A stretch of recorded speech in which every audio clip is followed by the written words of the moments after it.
Dios les bendiga, Dios les guarde. Le habla su hermano en Cristo, Ramón Díaz, del Ministerio MIC, Revelación Divina. En sesiones anteriores hemos examinado la cuestión de la capacidad moral del hombre o la falta de la misma. En la sesión de hoy hemos de oír lo que enseña nuestro Señor Jesucristo. Podemos estar en desacuerdo en algunas cosas que se enseñan, pero lejos está este ministerio en oponerse a las enseñanzas que enseña el mismo Cristo. En esta sesión queremos y quisiéramos que prestemos atención. Voy a darle lectura en Juan, su capítulo 6, su versículo 65. En el nombre del Padre, del Hijo y del Espíritu Santo. Amén. Amén. Y dijo: por eso os he dicho que ninguno puede venir a mí, refiriéndose a la persona de Jesús, si no le fuere dado de el Padre. Amén. Sin excepción, no hay ser humano que tenga la habilidad por sí mismo de venir a Cristo, a menos que Dios haga algo, a menos que Dios intervenga. Queremos regresar al comienzo del versículo que dice: os lo he dicho antes. En el mismo capítulo 6, en su verso 44, Juan dice lo siguiente. Amén. Su capítulo 6, verso 44, lo leemos en el nombre del Padre, del Hijo y del Espíritu Santo. Amén.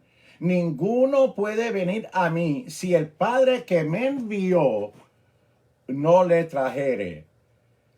Y yo, Jesucristo, le resucitaré en el día postrero. En otras versiones se usa la palabra o el término que traducida, ¿verdad? Trajere es traer o atraer. Atraer con gracia eficaz, conforme a su voluntad. Como dije en la introducción,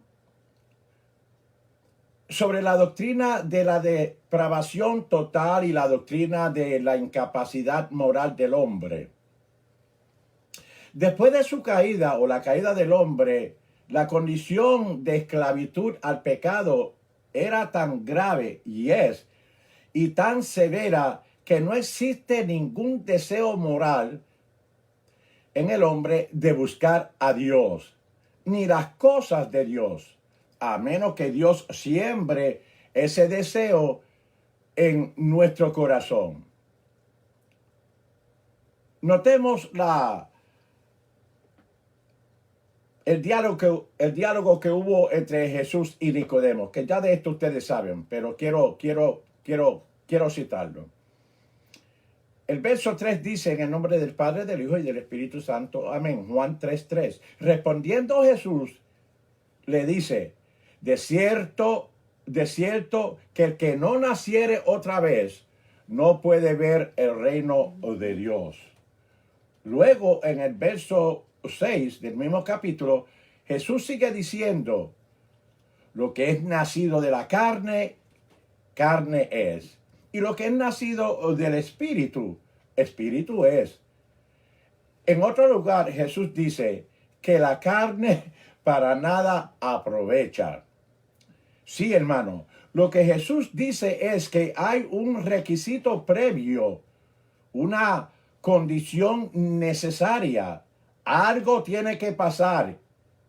Y es el obrar de Dios por el Espíritu Santo, la cual nos levanta del estado de muerte espiritual para darnos vida juntamente con Cristo. Amén.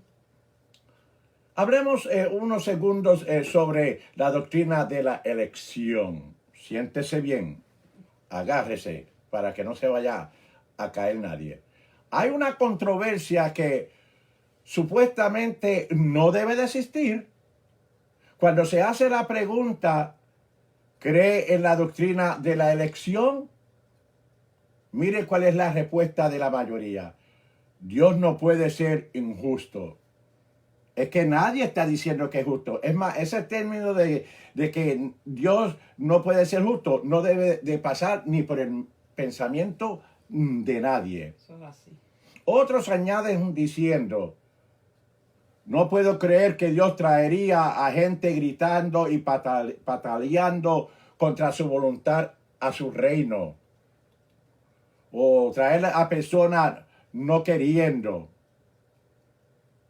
Y por otro lado, impedir a otras personas que quieren entrar y ser parte del reino. Mire, iglesia, esta grave distorsión y a la vez sacada fuera de contexto, especialmente por personas que deberían tener conocimiento, un conocimiento mejor en las Escrituras. Pero yo digo, si los que están llamados a tener conocimiento tienen estos falsos conceptos sobre lo que es la efectividad de la gracia de Dios, póngase usted a pensar cómo piensan los creyentes que desconocen las Escrituras, teniendo conceptos erróneos sobre lo que es la gracia, igual que los que supuestamente están supuestos a tener el conocimiento sobre la gracia. Hermanos, Romanos 14, su verso, capítulo 2 y su verso 4. Mire cómo dice las Escrituras. Y tal vez usted no ha leído este versículo, y si lo ha leído, no ha registrado. Pero óigase bien, en el nombre del Padre, del Hijo y del Espíritu Santo. Amén. ¿O menospreciáis las riquezas de su benignidad y la paciencia y la longanimidad, ignorando que su benignidad te guía al arrepentimiento? Hasta el día de hoy, la historia enseña que la resistencia de los seres humanos hacia la bondad de Dios y hacia la gracia de Dios ha sido resistible, es decir, que se ha resistido. Mire, somos capaces, o el hombre es capaz de resistimos la gracia de Dios, y no solamente que la resistimos, mire qué bien lo que pasa. Aquí es que a pesar de la resistencia natural por el hombre a la gracia de Dios, la gracia de Dios, aclaro, la gracia de Dios es tan poderosa que tiene el poder para prevalecer sobre nuestra resistencia natural. Yes. Eso es así. Ese es el poder de la gracia. Conocido como la gracia eficaz. Amén. Que contiene los efectos que Dios quiere que se logre mediante su gracia. Lo que aparente, ¿verdad? O lo que aparenta la controversia es la relación entre la gracia y nuestra respuesta a la obra de Dios. Si hay algún punto, hermanos, o hay algún desacuerdo en la cuestión entre estas dos ideas, la contesta es, o la salida es, que la generación ocurre antes, es decir, que precede antes de la fe. Voy a repetir, la regeneración ocurre antes o procede a la fe. Amén. Cuando usamos el término, o se usa el término precede, se refiere a algo que en tiempo sucede antes de otra cosa. Pero para que no haya confusión, en relación a lo que se conoce o se le llama el orden de salvación, vamos a aclarar. Creemos que la justificación es solo por fe. ¿Estamos? Nunca se dice que la fe es por la justificación, porque sabemos que la justificación es por la fe. Pero si sabemos y creemos que en el momento y al instante que una persona tiene fe, en ese mismo Dios lo declara justo en Cristo. Gloria a Dios. ¿Por qué? Por cuanto el factor tiempo no lo hace o no hay diferencia entre la presencia de la fe y Cristo. La presencia de la justificación ocurre simultáneamente, en otras palabras, al mismo tiempo. Pero cuando decimos que la justificación es por la fe y no la fe por la justificación, queremos decir lo siguiente: que en realidad la justificación depende de una condición previa. Es la presencia de otra cosa. Y esa otra cosa viene siendo la fe. En este caso, la justificación depende de la fe, no la fe de la justificación.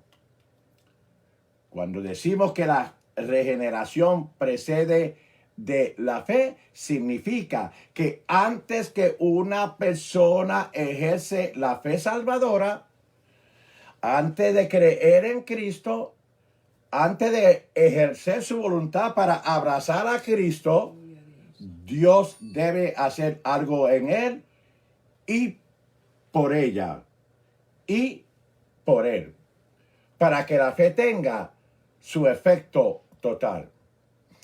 ¿Sabes qué? Eso es lo que hace nuestro Dios. Y por eso decimos que para que una persona sea regenerada o nacer de nuevo, todo lo que necesita para volver a nacer es creer. Y al tener fe, el resultado de esa fe es lo que se convierte en una nueva criatura. Una vez que usted ha sido regenerado, usted ahora es nueva criatura y ha nacido de nuevo, por cuanto ha ejercitado fe. Se ha estado diciendo lo mismo que dice las Escrituras, que la fe misma es un don dado por Dios. Gracias, Señor. Y engendrado en nosotros por la regeneración. Fíjese, no es que el Espíritu Santo obliga a la gente patereando, ¿verdad? Que estaban patereando, como le dije ahorita, y gritando en contra de su voluntad para venir a Cristo.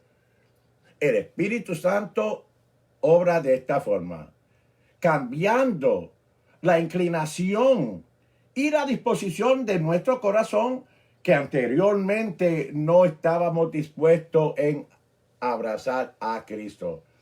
Ahora sí, ahora estamos dispuestos, y no solamente dispuestos, sino más que dispuestos. Es más, no fuimos arrastrados a Cristo, sino que corrimos, corrimos a Cristo y nos abrazamos a Él con gozo. Porque el Espíritu Santo ha cambiado nuestro corazón. Ya ese corazón no es el corazón de piedra, hermano. Santo. Ya no es impenetrable o duro a los mandamientos de Dios y a la invitación de Cristo, cuando les invita diciendo: venid a mí todos los trabajados y cansados, que yo os haré descansar. Dios derrite la dureza de nuestro corazón cuando Él nos hace nueva criatura. Siendo que éramos muertos, el Espíritu Santo nos resucita de esa muerte espiritual para traernos a Cristo. Gloria a Dios. Porque ¿por qué queremos venir a Cristo? En otras palabras, Bueno, la razón por la cual queremos venir a Cristo una vez de que Dios hace su obra, se debe a que Dios, por su gracia, ya ha obrado en nuestro corazón. Ya Dios ha obrado con nuestras vidas. Y sin el obrar del Espíritu Santo, nadie tendría el deseo de venir a Cristo. Por eso decimos que la regeneración precede a la fe. Esta operación divina, iglesia. Amén. El nuevo nacimiento o el ser regenerado es el obrar de Dios en el alma del ser humano. Gloria a Jesús. Y esa obra es solamente, únicamente hecha por Dios. El obrar de Dios en nuestras vidas se logra totalmente mediante su poder. Casi suena como que estoy predicando, pero gloria a Dios. No por 50% de su poder y 50% de tu poder. O 99% de Dios y un por ciento tuyo o mío. El 1% de nuestra fuerza. Sino que con el 100% es que Dios a través de su poder obra. Amén. Y Él y solo Él tiene el poder de cambiar la disposición del alma y del corazón humano para que de esa forma, por su gracia, llevarnos a la fe. Dios te bendiga y Dios te guarde y muchas gracias por tu atención prestada. Amén.